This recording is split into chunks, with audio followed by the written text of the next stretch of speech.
बाळ, फ्रीजमधून श्रीखंड काढ ना. आम्ही पूर्वी घरीच बनवायचो श्रीखंड. त्याची चवच वेगळी होती. आता काय सगळं रेडीमेड. आजी, हे श्रीखंड खाऊन बघ. आज तुझ्या आईनं घरीच बनवलं की काय?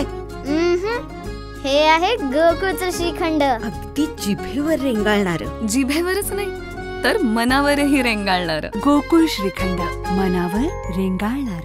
पोवार बन्नी कुटुंबाचा असाही विवाह सोहळा.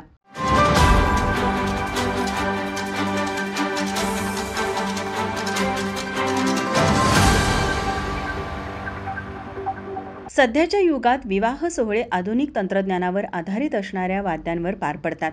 त्यामुळे भटजींसह नातेवाईकांनाही हे विवाह सोहळे डोकेदुखी ठरतात. आधुनिक वाद्यांना फाटा देत पन्हा तालुक्यातील कोतोली येथील बळवंत चंदू पोवार यांचे चिरंजीव राजेंद्र आणि हातकणंगले तालुक्यातील माणगाव येथील सतीश बन्नी यांची कन्या साक्षी यांचा विवाह सोहळा पारंपरिक वारकरी संप्रदायाच्या पद्धतीने अतिशय भक्तिमय वातावरणात संपन्न झाला. अत्तिग्रे फाटा येथील साईराज मंगल कार्यालयात भरवण्यात आलेल्या या विवाह सोहळ्यात भटजींच्या विधींपेक्षा टाळ, मृदुंग, तुळशी वृंदावन पूजन, ओव्या आणि अभंगाच्या गजरात सप्तपदीचे वचन घेण्यात आले. विवाह सोहळा म्हणजे केवळ दोन जीवांचे नाही तर दोन कुटुंबांचे बंधन असते. याचे उत्तम उदाहरण या विवाह सोहळ्यातून दिसून आले.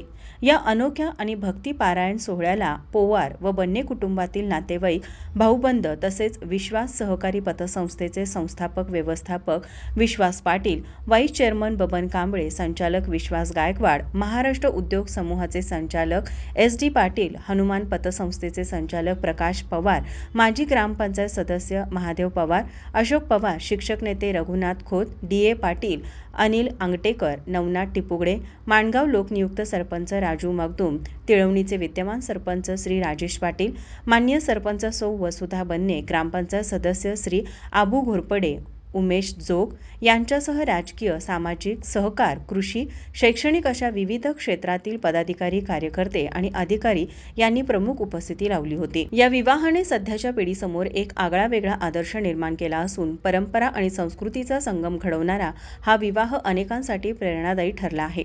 आधुनिक पद्धतीच्या विवाहाचा अवाढव्य खर्च टाळून आपल्या भारतीय परंपरांचा वारसा जपला असल्याचं काही जाणकारांनी सांगितलं. माझा महाराष्ट्र न्यूजसाठी कोतोलीहून पांडुरंग फिरंगे.